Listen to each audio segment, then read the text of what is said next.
നമസ്കാരം. നിയമബോധിയിലേക്ക് സ്വാഗതം. ഭാരതീയ ന്യായ സംഹിത, ഭാരതീയ നാഗരിക സുരക്ഷാ സംഹിത, ഭാരതീയ സാക്ഷ്യ അധിനിയമം എന്നിവ നിലവിൽ വന്നു കഴിഞ്ഞു.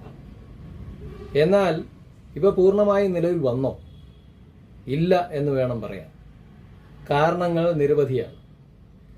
എല്ലാ നിയമങ്ങൾക്കും, 3 നിയമങ്ങൾക്കും റദ്ദാക്കലും നിലനിർത്തലും എന്നൊരു ക്ലോസ് അവസാനം ചേർത്തിട്ടുണ്ട്.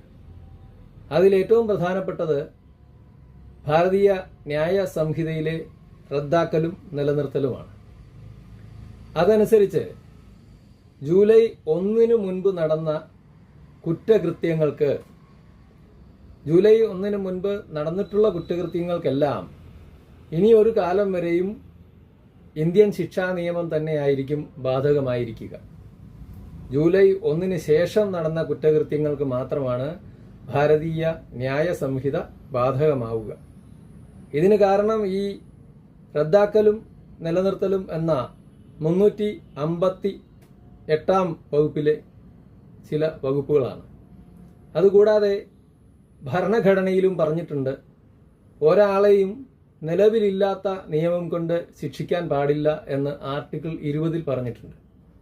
ഇത് രണ്ടും കൂടി കൂട്ടി വായിക്കുമ്പോൾ ഒരു കുറ്റവാളി അല്ലെങ്കിൽ ഒരു കുറ്റാരോപിതൻ ജൂലൈ 1 മുൻപ് കുറ്റം ചെയ്തിട്ടുണ്ടെങ്കിൽ അന്ന് നിലവിലില്ലാത്ത ഭാരതീയ ന്യായ സംഹിത കൊണ്ട്, അതിലെ വകുപ്പുകൾ കൊണ്ട് അയാൾക്കെതിരെ കേസെടുക്കാനാവില്ല. അതുകൊണ്ട് ഇന്ത്യൻ ശിക്ഷാ നിയമമായിരിക്കും ജൂലൈ 1 മുൻപുണ്ടായ ഓരോ സംഭവത്തിനും കേസിന് അടിസ്ഥാനമാവുക. അപ്പോഴുണ്ടാകുന്ന ഒരു പ്രശ്നം എന്താണെന്ന് വെച്ചാൽ, ഇന്ത്യൻ ശിക്ഷാ നിയമം അനിശ്ചിതമായി ആപ്ലിക്കബിൾ ആയിരിക്കും, ബാധകമായിരിക്കും എന്നുള്ളതാണ്. ഇന്ത്യൻ ശിക്ഷാ നിയമത്തിന് പ്രകാരം കേസെടുത്തിട്ടുള്ള ഒരു പ്രതി ഒരു 20 കൊല്ലം കഴിഞ്ഞ് കീഴടങ്ങുന്ന അവസ്ഥയുണ്ടായാൽ അന്നും ഇന്ത്യൻ ശിക്ഷാ നിയമം പ്രാബല്യത്തിൽ വരുത്തിക്കൊണ്ട് വിചാരണ നടത്തേണ്ടി വരും എന്നുള്ളതാണ്. പിന്നെ മറ്റൊരു ഗുണമുള്ളത്, ഈ നാഗരിക സുരക്ഷാ നിയമസംഹിത പ്രകാരമുള്ള വിചാരണകളിൽ കുറ്റവാളി ഇല്ലെങ്കിലും ശിക്ഷ വിധിച്ചവിടെ ഇടാം എന്നുള്ളതാണ്. കുറ്റവാളി വേണമെന്നില്ല. കുറ്റവാളിയെ ലോങ് പെൻഡിങ് ആയിട്ട് നിലനിർത്തുന്ന അവസ്ഥ ഒരുപക്ഷെ ഇല്ലാതായേക്കാം.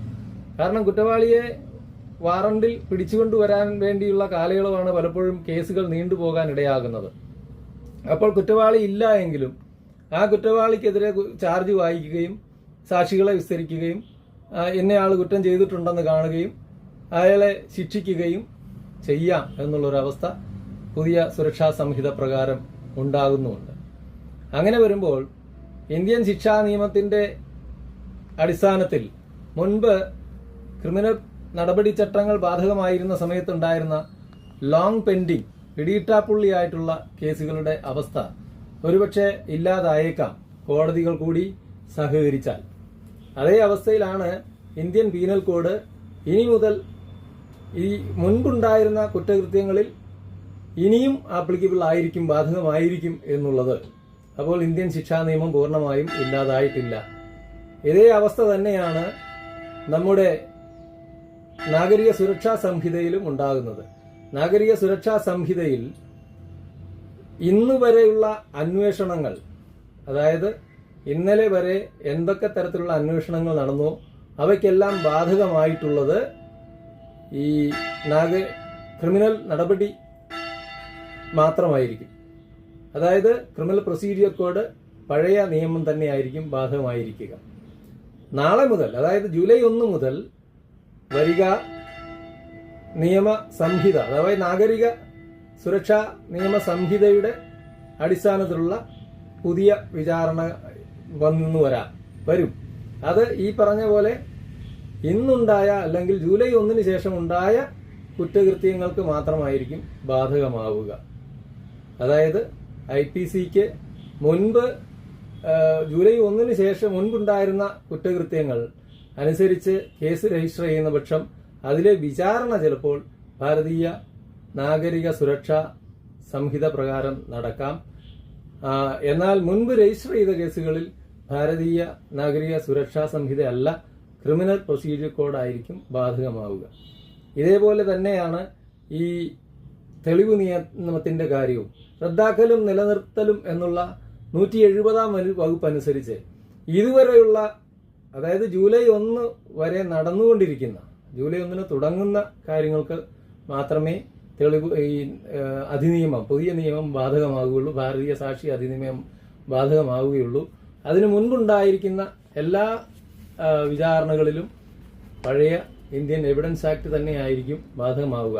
റദ്ദാക്കപ്പെടുമെങ്കിലും ഈ നിയമം പ്രാബല്യത്തിൽ വരുന്ന തീയതിക്ക് തൊട്ടു മുൻപ് 1872 തെളിവ് നിയമത്തിന്റെ അടിസ്ഥാനത്തിൽ നടന്ന വിസ്താരം, പ്രയോഗം, അന്വേഷണം, നടപടിക്രമങ്ങൾ എന്നിവ ഈ നിയമം പ്രാബല്യത്തിൽ വരുന്നതിന് മുൻപത്തെ നിയമത്തിന്റെ അടിസ്ഥാനത്തിൽ തന്നെ തുടരുന്നതാണ്. അതായത് ഇതേ രീതിയിലായിരിക്കും നിലവിൽ വന്ന തീയതി ബാധകമാക്കുക. ചാർജ് ചെയ്യപ്പെട്ട കേസുകളിൽ വിചാരണ നടക്കുന്നത് നാഗരിക സുരക്ഷാ നിയമസംഹിത പ്രകാരവും, അന്വേഷണം നടന്നുകൊണ്ടിരിക്കുന്ന കേസുകളിൽ വിചാരണ നടക്കുക ക്രിമിനൽ നടപടി നിയമപ്രകാരവും ആയിരിക്കും. ഇതിൽ ഏറ്റവും കൂടുതൽ ബാധകം ആക്കൽ നീണ്ടുപോകുന്നത് ഇന്ത്യൻ ശിക്ഷാ നിയമത്തിനായിരിക്കും. കാരണം ജൂലൈ 1 മുൻപുണ്ടായിരുന്ന പല കേസുകളും തെളിയിക്കപ്പെടാനോ പിടിക്കപ്പെടാനോ ഉള്ളവയുണ്ടെങ്കിൽ, അല്ലെങ്കിൽ പരാതിപ്പെടാൻ തന്നെ ഉണ്ടെങ്കിൽ, അവയ്ക്കെല്ലാം ഇന്ത്യൻ ശിക്ഷാ നിയമമായിരിക്കും ബാധകമായിരിക്കുക.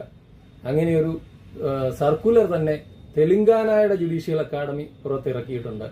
ഈ തെലങ്കാനയുടെ ജുഡീഷ്യൽ സർക്കുലർ യഥാർത്ഥത്തിൽ ഇന്ത്യ മുഴുവൻ, ഭാരതം മുഴുവൻ പ്രചരിപ്പിക്കേണ്ട ഒന്നാണ്. കേരളത്തിലും ഇതുപോലൊരു സർക്കുലർ വന്നില്ല എങ്കിൽ ആകെപ്പാടെ ആശയക്കുഴപ്പത്തിലാകാൻ സാധ്യതയുണ്ട്.